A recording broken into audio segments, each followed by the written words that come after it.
দিন ঈশ্বর মায়া নিয়ে লীলা করেন, কিন্তু মায়া তাকে অভিভূত করতে পারে না। যেমন সাপের বিষ সাপের ক্ষতি করতে পারে না। মা শারদা ছিলেন চণ্ডীতে বর্ণিত বিষ্ণু মায়া। তিনি নিজে মায়া স্বীকার করে জগতের লীলা করে গেছেন।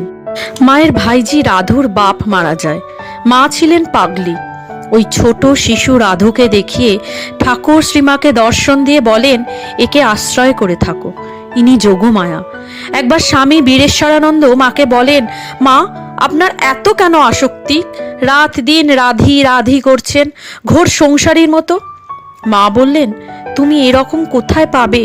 আমার মতো আরেকটি বের করো দেখি।